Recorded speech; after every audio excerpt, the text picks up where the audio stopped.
There's a lot of romance to living a winemaking life. Stag's Leap District is known for these silky tannins, this beautiful texture. It's a 3-mile long, 1-mile wide stretch of land that was designated unique due to its soil types. So there's something unique about the fruit that's produced here and our wines.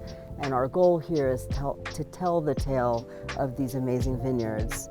And everything that we do from the vineyard to the cellar is to highlight this really beautiful duality of power and grace that you can find in Stag's Leap District Cabernet. This is where we can really learn and take care of the land, do things for the greater good. And as we continue to grow and learn new things, we can implement that and we can grow something we're proud of, from grapes to the bottle. Obviously, I am a Latina winemaker, and I think diversity and inclusion in the wine industry is not something that the wine industry is famous for. So I have an all-Latino winemaking team. We have diversity in our tasting room.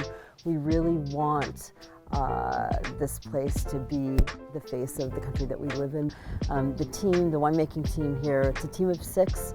We've been at it together for a long time, and I think this continuity and beauty of working with the same piece of land, that makes us unique.